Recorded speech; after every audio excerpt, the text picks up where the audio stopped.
สบายดีปีใหม่มัดสุภูสุคนตอนนี้เขาก็ได้มาอยู่บ้านนาคเนาะอันนี้อาจจะเป็นตัวก่อบ้านนาค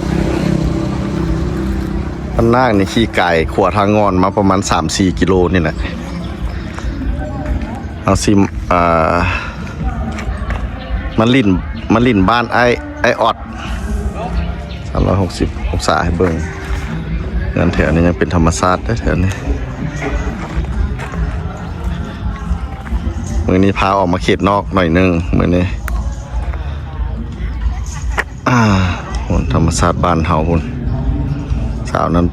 ไปคลองจิปอมนะ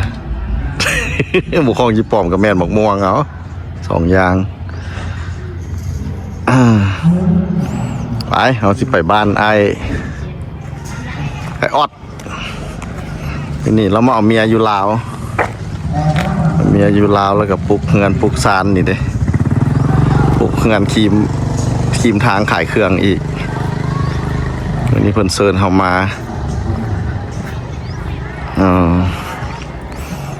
มาทำกัน4 คนมื้อนี้แต่เจ้านั่งอยู่ไหนกันละเดี๋ยวสิพาไปสัมภาษณ์เพิ่นเนาะนี่อันนี้ก็เป็นธุรกิจของลูกเพิ่นมาหากระปุกแล้วว่าซั่น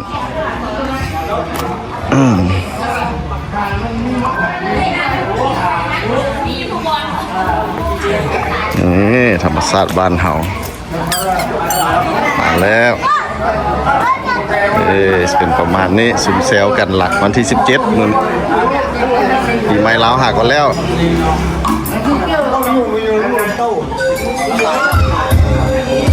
มาแล้วสวัสดีสบายดี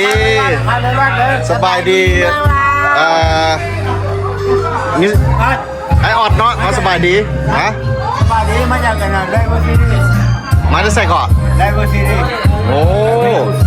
เราพูดอะไรเป็นแฟนเจ้าโอ้คุณนี่เมียเมียได้ซื้ออย่างซื้อดีคุณนั่นแฟนคุณนั่นแหละเป็นคุณนี่อยู่เป็นคู่ด้วยนี่เอ้าอันนั้นซานโฮเซ่หรอ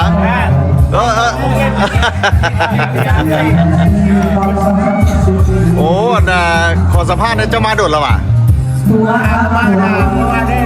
คำพอดประมาณนี้พอดมานี่จัดงานมื้อนี้เลยว่ะโอ้เพื่อน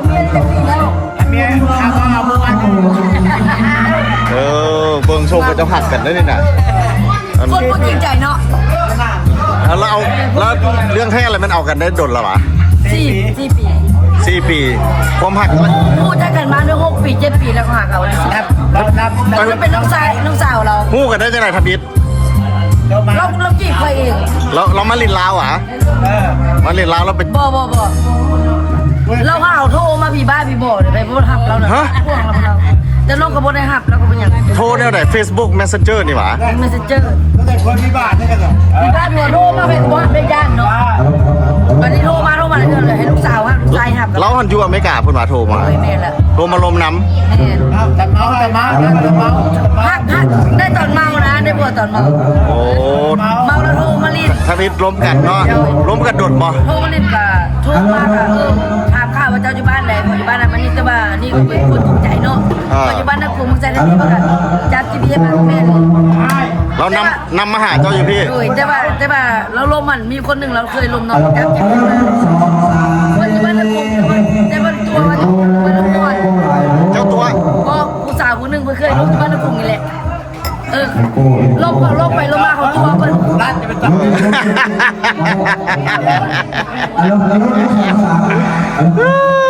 เดียว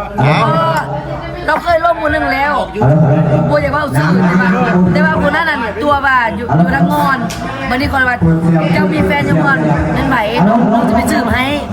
วันนี้นางคนอยู่บ้านนักกรุงนี้ที่นี่เป็นชั่วโมงกันวันนี้เงินชั่วโมงโอ้เราข้อมูลหลายโพดมาซะวันนี้ก็เราไปถามไอ้เราไปถามไอ้เราไอ้หักเราว่าวันนี้แฟนก่อนเด้แฟนกลับมาเรื่องเก่าของเขาเรียกเป็นบอก4 ปีเนาะ คบกันได้4 ปีแล้วล้มกันระยะไก่ป่ะจะว่าล้มโทรศัพท์กัน ร่วมกันปี2019 19 ตอนนั้นเป็นอ้ายเป็นน้องกันแล้วบัดนี้ตอนนั้นเจอกับเป็นแม่ห้างเนาะแล้วเคยส่งมาอันปี2000สาวผัวมาขอขึ้นนี่มาแต่งงานกัน ผัวเก่ามาขอขึ้นดี อย่าไปยาว จะเฝ้าไง เอาอีกแล้ว บัดนี้ โอเค ทำงานแล้วเฝ้ารถเจ้านี่แหละมึงก็ดีใจ ผู้นึงอยากเว้าผู้นึงอยากให้เว้าเฮา เฝ้า เอาเบิ่งพี่เขามาเบิ่งแนวงามๆพี่น่ะพี่จะเป็นข่าวงามผู้นี่ผู้น่ะ2 คนนี่นะมาตะปักเซมาเจ้าซื้ออีหยัง เฮเลนเนอร์ ซื้อแฮนเล่นมาตะปักเซ แม่มาทำเซ่บาสะพาย ว้าวเจ้าพ่อแม่เจ้าข่าวหวะจังได๋ โอ้ยพ่อแม่ขาว ข่าว ครัวเมียขาว ผิวเรางามๆใส่ขอเบิ่งผิวมือได้บ่ ยืมมือไปเยอะ เบิ่งผิวมือเราก็นำมาขาวเป็นตะแพง หน้าดิ หน้าก็ขาวอีก มาแล้ว ทั้ง2 คนเลยนะขาวงามนะ ใจได้เด้อ เฉพาะเป็นหมู่กันเนาะอ้าวเคลียร์กันแล้วเราบอกถามตอนนั้นดิบัดนี้ เงินไปเบิ่งเป็นบ่ อันน่ะตอนผัวบ่อยู่นี่เจ้าก็เอาเป็ดเอาไก่มาเลี้ยงท่าผัว ไม่ได้ เลี้ยงไปเลี้ยงมาแล้วมันออกแม่ให้ลูกหลายวะ เดี๋ยวนี้ก็สิมีมันธุรกิจครอบครัวแบบนั้นเนี่ยเรียกแบบชีวิตครอบครัว เจ้า เฮ็ดเองเรียกเอง รวมน้ำเจ้านี่เว่าแต่เรื่องเป็ดพาค่อยไปเบิ่งได้บ่ เบิ่งรถ ไปบัดนี้ไปเบิ่งเป็ด จ่ายค่าหัวอาหารได้เจ้าพาไปเบิ่งแล้วจ่ายค่าหัว โอเคเจ้าหาเขามาเพิ่งวานนี่แท้สมอง ประมาณนี้ครับประมาณนี้ ป้า ไป แล้วกาเบิ่งมาเที่ยวนี่สิอยู่ดนบ่ เอานะ2 ทิศ 2 ทิศมันก็โพดพุทธิบอกขี่ยนต์มาไกล ข้าไปครับแล้ว ๆฮะ ข้าไปครับ เจ้ามีมีอย่างมีเวียกบ่คือว่าเฝ้ากลับแท้ เบียด เฮ็ดเวียก ยี่ถ่ายซะ เดี๋ยวนี้ยังเฮ็ดเวียกอยู่ อันนี้เห็นเบียด เฮ็ดเวียกอยู่ไสเฮ็ดเวียกอยู่ไสเมืองไหน เดี๋ยวใครจะเดินใช้บนที่นี่ โอ้ยังเห็นล่าเหตุการณ์ว่ะธุรกิจส่วนตัวว่ะเอาสิมาอยู่2 ทิศ 2 ทิศเนี่ย ขี่ยนต์มาไกล ได้อยู่ ๆก็คุ้มค่าอยู่อันนี้ผลงานเจ้ามาปลุกนี่น่ะอันนี้แน่ผลงานแม่นนี่ น้อย โอ้ผลงานของเรานี่น่ะปลุกงานอยู่ทีมทางโอ้มดหลายได้นี่เนาะ บอกเขาเดี๋ยวนี้ ประมาณเท่าไหร่บอกได้บอกบักเทือ FC อย่างมูจัก โอ้ ประมาณ บอกกันนะ คร่าวๆฮะ เอาไป 20,000 บอกไว้นะ 20,000ได้สมองหลังบักใหญ่บัดนี้ ใช่คำซอย ได้ป่ะโอ้สบายดีพันสุคนนี่กับพี่แต่คนมาจากต่างประเทศวันนี้ก็ไปต่างประเทศมาแล้วอยู่หลายปีไทยกับมาเกษียณอยู่ลาวเดี๋ยวนี้มันกับมาจากต่างประเทศนี่นะไปมาคนต่างประเทศมาอยู่ลาวมากระไรสมือนี้ ทางนี้ ฮะ มาทางนี้ ถ่ายรูปหรออยู่ต่างประเทศไปนั่น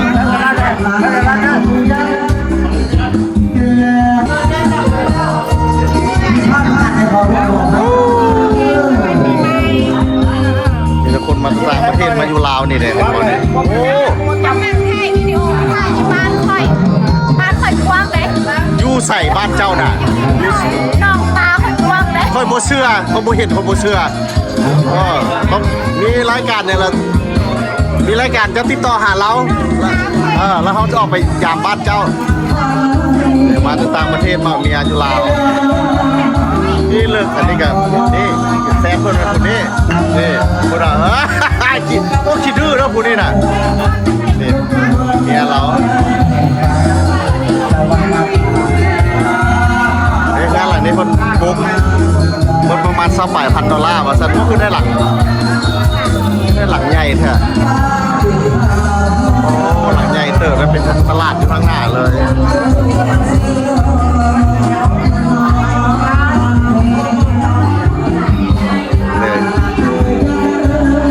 วะ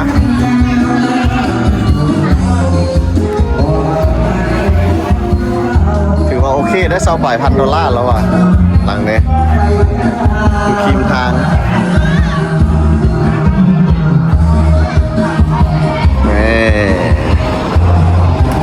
ว้าวเห็นว่าคันทับปุ๊กอันน่ะโค้งมาแง่นบอกเขาเจ้าเอิญแล้วมันค่าใช้จ่ายมันบัวแพงเดี๋ยวมันประหยัดดีมีแต่เสร็จหลังคาตึ๊ด$20,000เราอะได้โอ้ดีใจน้ำเรามาสร้างมาสาเด็ดกันเราเมียเราว่าหันตอนผัวโบยูหันเราเหงาเราก็เลี้ยงไก่เลี้ยงไปเลี้ยงมาได้เป็นสักเป็ดไก่เป็น200 ปลายโตว่าสั้นวันนั้นสิพาไปเบิ่งอยู่ข้างหลังเป็ดไก่ของเพิ่นไปวันนี้เขาสิพาไปเบิ่งผลงานของไอ้เพิ่นว่าผลงานเพิ่นปุ๊กงานประเทศสไตล์อยู่ต่างประเทศเลยเพิ่นว่าเนี่ยนะเขาถือโอกาสขออนุญาตเข้าไปเบิ่งงานเพิ่นเลยเดี๋ยวปลดเกือบก่อนใส่ลอยกันว้าวนี่ดิโอ้เราเห็ดคืออยู่อเมริกาเลยเห็ดคืออยู่ต่างประเทศเลยจอใหญ่อยู่ living room เนาะจอบักใหญ่ก็กระดิ่งนี้อันนี้เป็นครัวดิจะตั้งสองมันมีนะมันขึ้นหลังใหญ่แค่นี้นะซอกเล็กบักหลายได้นี่นะคุณอ่ะอันนี้เป็นคนครัวเนาะน้ำปลาติโทน้ำกินหวะน้ำกินปลาติโทหรือว่าน้ำขายน้ำกินอีพ่ออีแม่น้ำแม่น้ำเราสต็อกไว้บางเทื่อโลกแตกแล้วเรามีน้ำกินโอ้ I need my shoesเดี๋ยวครับกลับมาเบิ่งผลงานไอออดนี่นะเรามาสร้างมาสาอยู่นี่เดี๋ยวนี้เพิ่นได้61เพิ่นว่า62นี่ไปท่ายเลย62กินเงินไปท่ายแล้วก็สิมาลาวเลยว่าซั่นโอ้เราเฮ็ดสีฟ้าเย็นตาดีเลยแย่นะ10 บาทเย็นตาดีชั้น2อันนี้เพิ่นพามาเบิ่งโซฟาบักงามมีโทรทัศน์อีกมีแอร์อีกครบสุดมันเป็นห้องใหญ่เลยนี่นะห้องนี้แต่ไปเบิ่งนอกก่อนนะครับทางนอกห้องน้ำนี่ห้องน้ำเพิ่นสักโคกคืออยู่ต่างประเทศแต่คือว่าแล้วเนาะคนต่างประเทศเนาะเฮ็ดกับสไตล์ต่างประเทศเลยโอเคเดี๋ยวบอลนั่งลิ้นกว้างๆโซฟานี่ก็ธรรมดาห้วยเสียงไผ่ห้วยหมอนี่มาแต่ใส่โอเคไปบัดนี้พาไปเบิ่งหลังบ้านจะเบิ่งบัดนี้นะเอาทางเทิงเห็นแล้วบัดนี้ห้องบักใหญ่ไปเข้าไปแล้วโอ้เรามาสร้างอาณาจักรเราอยู่นี่อาณาจักรเรามิสเตอร์ตุนก็มีใจได้มิสเตอร์ตุนนี่นะบัดนี้นะมีแล้วเนาะอันนี้อีกห้องนึงอีกห้องเฮาแขกมีแอร์มีเตียงอยู่ได้สบายโอเคอันนี้ห้องนอนเลยห้องเจ้าโอ้หลอกแล้วตัวนี้ยาแหละหลอกแล้วมีห้องเฮาแขกอีกว่ามีหลายห้องเลยนี่ก็แอร์อีกครบสุดมีเตียงครบสุดโอเคแล้วบอลแฮงเอาท์โทรทัศน์โอเคได้ยินว่าเลี้ยงเป็ดเลี้ยงไก่หลายอีกเลี้ยงเป็ดเลี้ยงไก่ท่าผัวว่ามันออกแม่แพร่ลูกมาแล้วบักหลายๆแล้วสักคนว่าอันนี้เป็นเฮือนครัว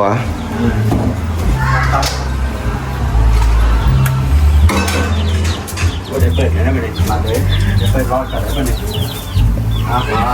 เข้าไปกันเลยจุ๊บ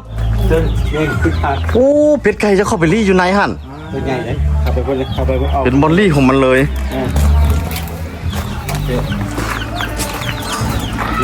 เป็ดใส่จีมันหมดเรื่องมันมีเลย เป็ดไก่7-8 โลฮอดบ่หั่นน่ะ โอ้แย่ ประมาณนั้นน่ะตัวใหญ่เนาะหมอนี่คือว่าเขาโลอยู่คนเดียวหมอนี่อยู่ได้จังได๋ เอาไว้ข้างนอกเลย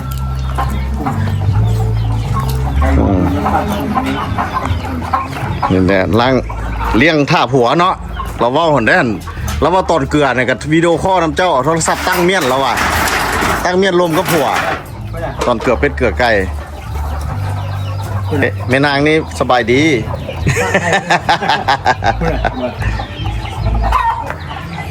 โอ้ตัวติดตุ้ยติดตุ้ยใหญ่ มันยังฝันอยู่คนนั้นคนอ่ะอยู่อเมริกาไอ้น้องกันยัง ๆโอ้มีหลายชีวิตเด้อนี่นะอยู่นี่นะไก่งวงก็มีอีก นั่นนี่ ไก่งวงก็มี คนอ่ะนี่เข้าในมือ ว้าวเวียกหลายเด้อนี่นะแต่ละมือเจ้าว่าเท่าไหร่ก็แต่ละเดือน 2 ล้านไป 2 ล้านไป ค่าหัวอาหารเหรอวะ คนอ่ะ โอ้คันหลายแนวนี้คันเราเลี้ยงบ่ไหวเจ้าต้องได้ปล่อยออกแล้วนี่สันปล่อยแบ่งคนอื่นไปเลี้ยงซอยแน่เนาะ ไปมีคนมาไป เอาไปอยู่แม่นบ่โอ้หลายอีหลีมันออกแม่แพร่ลูก คนนั้นลูกคนนั้นนี่ตรงใหญ่เลย ขมิดก็เลี้ยงหน่อยหั่นแหละเลี้ยงท่าผัวว่าซั่นเลี้ยงไปเลี้ยงมามันออกแม่แพร่ลูกแล้วบ่ก็หลาย ก็ให้ใครเรียกคนนี้ต้องใครพูดนะรัก เนาะ แนวใครพูดนะตรงพอพันมันนี่ โอ้ใหญ่เนาะ พอพันมันนี่ มันพอพันธุ์ ก็ไม่ได้ นี่อันนี้ข้างบ้านเพิ่น พูดอ่ะ มีอีกโอ้ออกมาแล้วเราคิดว่าเขาสิเกลือเราได้นี่ อันนั้นนี่แหละ เราพากันออกมา นี่ตรงใหญ่เลย โอ้อุดมสมบูรณ์เนอกเป็ดนี่พออกใหญ่ เอามาทะเลเลี้ยง โอ้แล้วอันมา2 ทิศกลับไปเที่ยวนี้แล้ว เป็นจังไดวางแผนดนบ่ ที่จะมา ประมาณปีหน้า ปีไหนมันจะมา เดือนได้ละวะ เดือน4มายำห้อน ปีหน้าประมาณเดือน4สิมาลินบุญปีใหม่อยู่พี่เดือน4กลับมาเอาเดือนนี้61จะว่า โอเคเดือน2มัน62 62เขาขอได้บ่เดี๋ยวนี้ ได้ ยังได้อยู่ว่ะ ได้ คือว่าเพิ่นเปลี่ยนกฎหมาย เพราะที่ไทยอะไรได้ ได้เนาะ ได้ แต่ก็สิบ่ได้จำนวนเต็มเนาะแต่ก็ยามัน ยามัน ยามันโอเคบาทนี้โอ้62แล้วเจ้าก็สิป้อมแล้ววันนี้น่ะได้เงิน เที่ยวไปเที่ยวมา บ่บัดได้เงินแล้วหั่นน่ะ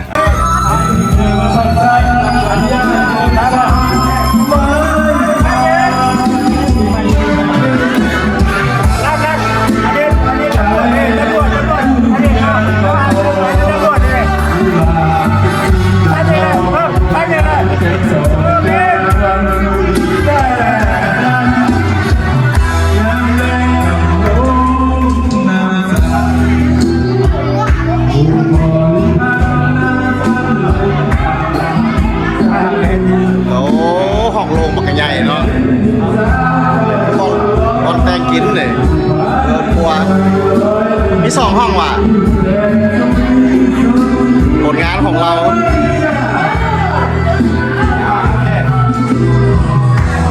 มีแอร์มีห้องน้ำในโต๊ะอีกว้าวห้องน้ำในโต๊ะแอร์ก็เย็นเจี๊ยบเลยอาจารย์บอกว่าจะทำนอน ว้าวงามขอโทษมารบกวนเด็กน้อยเอาเป็นไงอีกห้องหนึ่งเนาะโอเคว้าว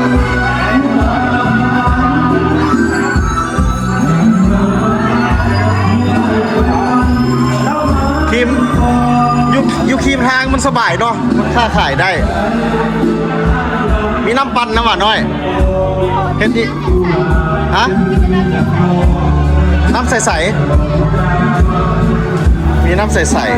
ๆเด้อันนั้นมีอย่างคือมาเป็นปั่นหมักแต่งโมแมนว่ะฮะ กับปั้นบ่มีอ่ะ โอ้มีน้ำใสๆโอเค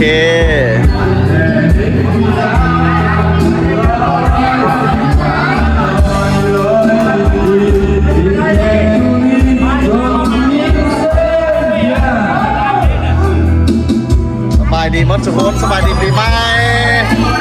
มวนปีใหม่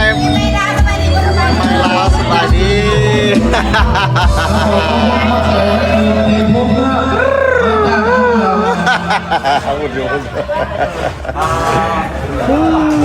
เอาเพลงนี้มอบให้ลุงแปะแล้ว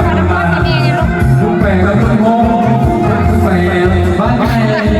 ยิ้มตลอดพวกนั้นน่ะสาว ตาไม่ได้กินเบียร์ไม่ได้กินเบียร์ตอนไหน มีแหงลูกสาวแหงเมียหวง ๆ เอา เจ้าภาพ ไปใส่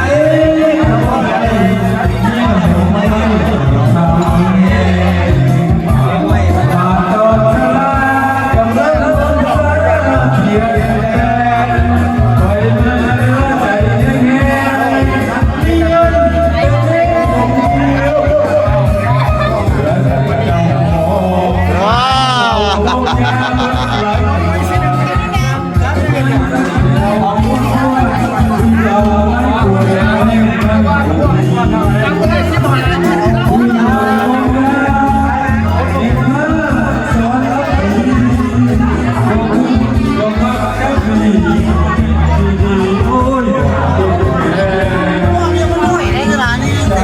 ไปดิโอ้ มีความสุขมันสุขโชคดีปีใหม่หมาทุกคน โดยคุณอ่ะโป้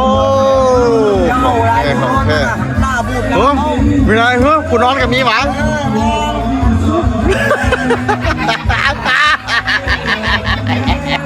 โอ้ยน้ำลายไหลขนาด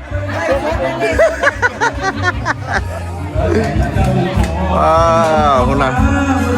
ธรรมศาสตร์โดยธรรมศาสตร์บ้านเฮาสุดยอด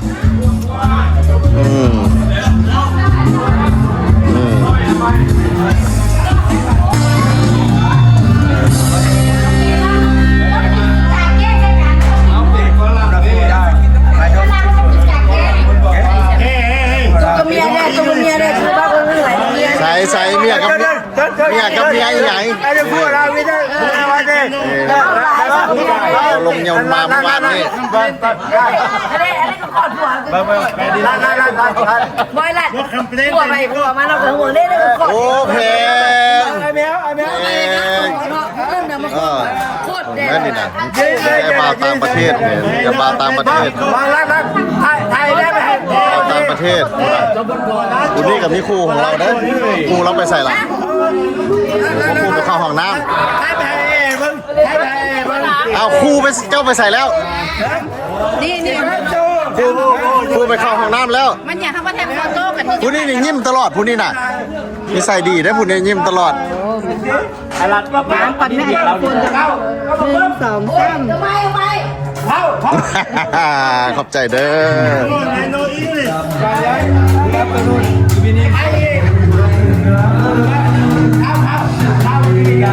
โอ้เดี๋ยวแฟนจะมาแล้ว แฟนจะเอาอย่างมาขนาดบังดูโอ้บังดูเพิ่นเอาอย่างมาขนาดอันนี้เมียน้อยจะขอให้เมียน้อยเจ้าจะมีเมียใหญ่อีกป่ะรถน้อยเนาะเมียน้อยเจ้าจะมีเมียใหญ่อีกบ่พอแล้วเอาแต่เมียน้อยเมียน้อยคนเดียวโอ้แพงนี่แหละเพิ่นหักกันแท้เด้อสองคนนี่น่ะหัวเท่าพวกแก้วเมียทิพย์เท่าน้ำกันเลยเนาะอันนี้เป็นครูเจ้าหวะไอ้น้องกันหวะบ่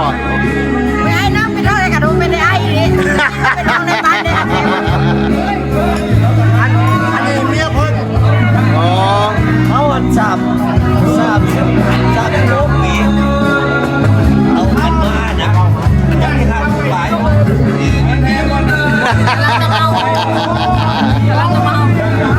กำลังม่วนน้องว่ะ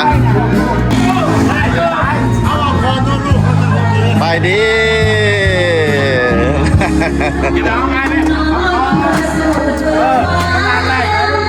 สบายดีจะภาพเด้อจะภาพหากว่าลงยนต์ลองวานนี้ว่าสั้นคนนี้นี่ยิ้มตลอดคนนี้น่ะนิสัยดีคนยิ้มตลอดเนี่ย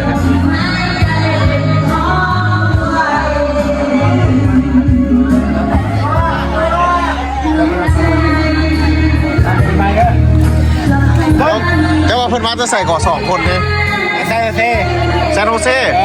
เอากันจักปี53 ปีเดี๋ยวนี้มาอยู่ลาวแล้วอ่ะมันเกษียณอยู่ลาวปลูกเงินปลูกซานเรียบร้อยนะยิงคิ้วออกมาว้าเดี๋ยวนี้เบิ่งแม่พ่อแม่พี่น้องแต่ละคนอันนี้เด้มาจะใส่ผุนเด้ หมอนี่ไหมไปแฟชั่นกับม้าหมอนี่ ไปเฟสโน มันก็เว้าดีๆไหมเว้า คัน เอาอยู่ช่วง เมืองเฟสโน เสียหายไหมเสียหายแฟชั่นใช่แฟชั่น เมืองเฟสโนเป็นเมืองมีชื่อเสียงดังเรื่องอันหนึงเลย ปูพัก เด้เนาะ พักหลายไปดิ เป็นว่าไงพอได้ทำตุลาแล้วคำ คนน่ะชื่อเสียงดังนะเมืองเฟสโนชื่อเสียงดัง เราเอง ปูพัก กับตันบาเวดิ้งพออยู่แมน ลาสกาย พูดว่าเราสกายข้าขี่น้ำห้อยหลังสกายขี่น้ำเราอยู่ เราขับยนต์มาสั่นพูดเอง ลาสกายเนี่ย เราสกายแปลว่าผู้เกี่ยวหันขับยนต์แล้วบัดนั้นออกจากเมียงแล้วไปอเมริกาวะ บ่ขับยนต์แล้วบ่เติมน้ำมันแล้วไปตาเนี่ย ได้เงินเกษียณก่อนเพิ่นเราใกล้แล้วเด้เราถ่าเอาเงินเกษียณไอ้มีเด้ไอ้มีเราสิบ่ได้เงินเกษียณหรอโอ้ยังดดอยู่สนะ 10 ป่ายบ่ตัวบ่ 62เพิ่นว่าผู้นี้ว่า62 ได้แล้วนี่บ่ฮอดบ่จะได้แล้วเงินน่ะ ยังเรายังบ่ฮอดอายุเทื่อว่าฮอดนี่ก็แล้วผู้ใดได้ก็สิพากันมาพี่เบิดนั่นแหละไอ้มีก็สิมาพี่แหละเนาะ ซื้อโดด ว้าว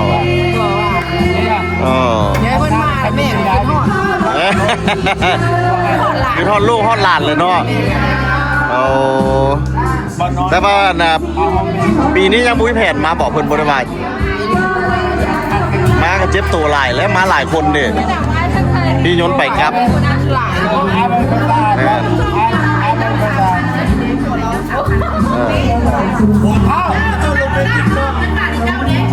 วันนี้ เมียคือมาแจกเงินแจกคำนะพูดเองพูดแจกเงินแจกคำนะพูดเองนะ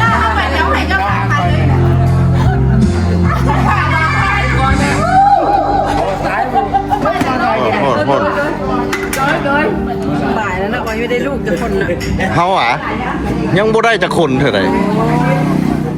ยังบ่ได้เมียแล้วเขาสำนักเดี๋ยวนี้นะ อยู่จะ72 ปีนะ มันตรงไหนสร้างบรรยากาศแบบมุ่งๆ ยังบ่ได้สร้างครอบครัวน้ำเขา สร้างมาเห็นแต่มันอยู่ลาวน่ะมัน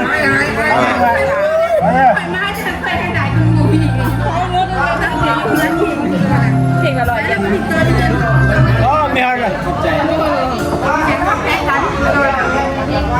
มีอย่างคือว่าแจกเงินแจกคำอยู่พุ่นฮะ ใจละร้อย ฮะค่อยเห็น ถ้าเป็นคนพวกนี้หัวจะแจกเงินของพี่ที่ผมไม่หัวได้นะ โอ้ห้องเพลงแล้วพุ่นแจกเงินเพื่อให้ทิปหนักห้องได้ดิ มันเป็นเรื่องเดียวกระบะ พุ่นอ่ะแม่เพิ่นคือทอด เจ๊บาท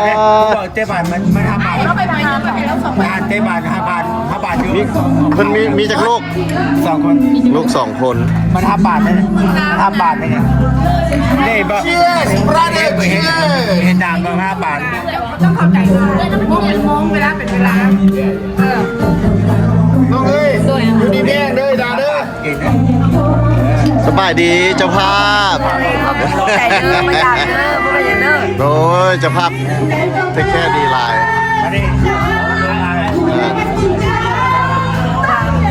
แม่ก็เด้อน้องสาวเด้อ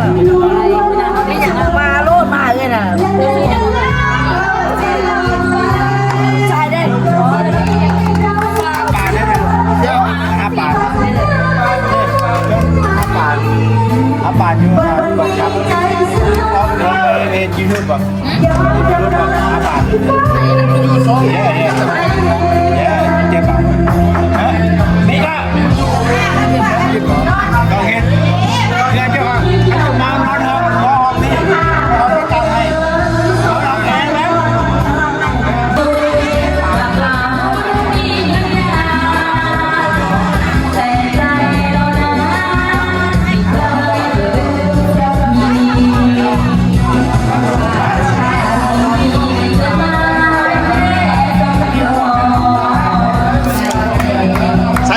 เมื่อหลังเมื่อกี้แต่เมื่อนู้นบุได้ถ่ายซะมันโอ้ตอนให้ทิปเนาะ ไอ้ไม่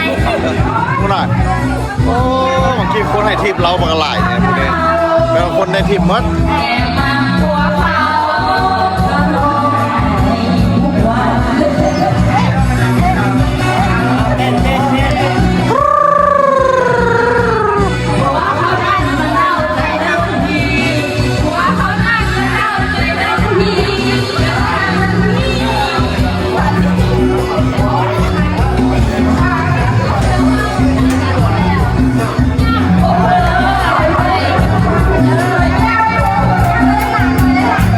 ผู้นี้นี่ยิ้มตลอดนะผู้นี้น่ะคนมีความสุขนะนี่น่ะยิ้มตลอด หาผัวไปในทุกวัน แล้วโสดจะหมอโอ้ผู้นี้โสดเด้อโสดมีลูกติดจะคน ตาม ลูกติด3 คนเนาะโสดเด้อมาสั้น จะมาไป โอ้เจ้าลิน Facebook บอ Facebook เจ้าไม่อยากแจก Facebook บอบางทีมีคนสนใจ ให้แล้วมาว่าไป อ้าวไปใส่ละเมื่อกี้ มีตัวไปเบาเจ้าหน่อยก็มา แม่นางนี่คือยางเซแบบเนี่ยยางบุคือเก่าเลยได้นี่น่ะยางเซแล้วนี่น่ะ โอ้ไม่ได้เมา แต่ยางบุคือเก่าเซจึงซาเห็นเฮาแล้วกัด ไปแล้วก็ไปถ่ายให้ลุงมีเบิ้ง เจ้าก็ห้วยหมีสมอ โอ้ยคอยเราเป็นน้องแม่เท่าเราเนาะ เดี๋ยวก่อนน้องแม่เท่า น้องมีตู้นี่นะมีตู้นี่นะ โอ้เป็นพี่น้องกันต้นนี่เว้านี่น่ะ อ้าวเนี่ยตัวเป็นน้องค่อยเป็นน้องเป็นตู้นะ แล้วเฮือนเจ้าอยู่แถวนี้บ่ เพื่อนค่อยอยู่เป็นเป็นตู้ดิเป็นตัวเป็นตัวลูกคุณตัว ต้องอยู่แถวนั้นเนาะ เจ้าไปว่าน้าสาวเจ้าหันเสาเครือหันเพิ่นขึ้นฮอดเจ้าให้เจ้ามา ไอ้หมีเนาะ ไอ้หมีได้เป็นตู้สัมภาษณ์ได้ไหม ไอ้หมีกับเมียเพิ่นเนาะ นี่ดิ เกี่ยวมาได้เพื่อนนะ เดี๋ยวนี้ คันบ่มาเป็นตู้สิขายแล้วเพื่อนนะ เดี๋ยวนี้เฮือนทางมี2 หลังหวะ แม่ แล้ว2 เท่านี้อยู่คนละหลังเท่าสมบัติทีโท ให้ลูกมาตัว เฝ้าให้ลูกให้หลานแล้วก็ ให้ลูกให้หลานมาแล้วไก่เขามาอยู่ บ่ได้เหย้าเข้ามาหวะ เย้าแล้วเขาบอนมาเขา เจ้า ลูกเขาบอนเยอะแล้วเขาเยอะแล้วเขาจะสิมาเนี่ย จักน้อยเรากำลังทอนเงินอยู่ ให้ลูกเยอะแล้วจะสิมา เจ้าถ่ายไปสิแล้วเจ้าชิลงส่งให้ลุงหมีวะนี่ แม่นเราไอ้หมีเห็นรถนี่สบายดีไอ้หมี แล้วอันสัมภาษณ์เบาคนเดียวเบา แต่อันนี้เป็นไผ่ล่ะ เดี๋ยวเคยอ้าวผู้ออกไปดีนึกสาว อันโอ้สบายดี ถ่ายส่งให้ลุงหมีสัมภาษณ์เด้คือทอดลุงหมีบ่ โอ้เจ้ากับห้วยหมีเนาะ โอ้ลุงก็เห็นเนาะ ลุง ไม่มีน่ะ โอ้ ผมเองเลยค่อยก็ แปลว่าไอ้หมีหันอยู่อเมริกาแล้วมาเอาลูกสาวเพิ่นนี้เนาะ อันนี้เป็นลูกสาว ลูกสาวเพิ่นแล้วก็เอาลูกสาวเจ้าไปพุ่นแล้วเพิ่นได้ลูกทั้งหมดจากคน2 คนแล้วก็เพิ่นเที่ยวมาปลูกเฮือนปลูกซานเรียบร้อย เนี่ยหมดละมาขึ้นเลยประกาศ มาขึ้น มาตัว แม่นปีกายนี่ก็มา เสียนเมา แล้วก็ถามมาอีกอยู่นี่น่ะคันเรามาแล้วก็สิมาหยับคือเก่าหั่นแหละ มาอยู่ แต่เรายังบ่ส่งข่าวมาเถื่อว่าสิมา มันยังหาเงินอยู่คนว่าน่ะ โอ้ ว่านี่ก็ปีเดียวโอ้โห โอเค เจ้าก็บอกซั่นตัวว่าพ่อแม่นี่ก็เริ่มเฒ่าแล้วได้อยู่ว่าพ่อแม่เฒ่า พ่อแม่ก็เริ่มเฒ่าคันอยู่ก็อยู่ เพื่อนเพื่อนกันเลยนะ คันอยู่ก็แม่นอยู่นํกันเดี๋ยวนี้หั่นนะ หมดเพิ่นก็เป็นห่วงอยู่ห่วง แม่ นะ ก็เป็นห่วงนะห่วงแม่เลย เป็นห่วงแม่อยู่ เอ้ามาแล้วก็มาเห็นเงินแล้วเงินแล้วก็หาเงินต่อสิตัว แม่นเข้าใจเขาเจ้าอยู่เขาเจ้าเที่ยวไปเที่ยวมามันบ่ได้มันถึกได้ค่าปียนต์5 คนนี่ก็นับเงินใส่รถแล้วไปกลับว่าติ มา โต สุดแล้วมันมีบ่ทันในเมื่อน้ำหลังมันแห้งเสียเงินตึมอีก เรื่องมันยาวหน่อยนึงได้ยินอยู่โอเคเอาจากไหนเจ้าซิมิอย่างฝากไอ้หมีบ่กับน้องลูกสาว มาซื้อ ก็ฝากความคิดทอดคิดถึง มีฝากบ่ ไม่นะไปฝากเกินฮอด ลูกเคยกับลูกสาว แม่ฝากลูก คือทอดหลานหลาย ลูกน้ำหลานนั่นน่ะ โอเค คือทอดลิ้นได้คือทอด เรียวล่า เดือล่าหลาย อยากให้กลับมาไวๆเนาะโอเคไอ้หมีกับกันเมียได้ยินอยู่เนาะเพิ่นไม่เท่าตุ้มแม่ฝากคำไปเนาะว่าให้หาเงินแล้วกลับมาอยู่บ้านเฮาย้ำเดี๋ยวนี้พ่อแม่กันละแข็งแฮงแม่เขาบอกกินได้อยู่ โอเค เวลาหลานใหญ่เวลากับที่อายุกับที่แก่ขึ้นไปเวลา ไป โอเคเอาขอบใจหลายๆเด้อโอ้ยบายวันนี้แขกแผ่กับเมืองมืดแล้ววันนี้เขาจะได้ขออำลา แม่น ถูกไหมแขกเมืองกันเมื่อละเรือแต่จุเขาสิได้พักขอบเมืองก่อนเด้อขอบใจหลายๆเด้อ มาเด้อ โอ้ย หน้ามาเด้อเป็นคนละลายใกล้เวลามันกินโลด นี่ไป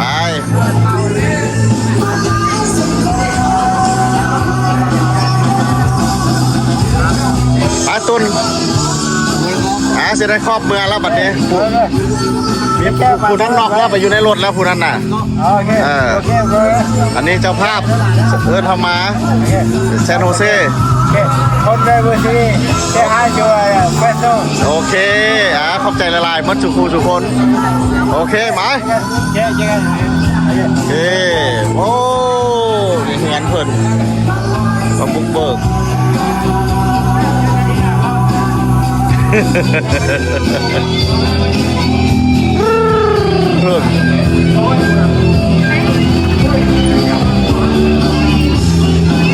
โอ้ผู้นี้ดีใจได้น้ำอ้อยเมื่อน้ำ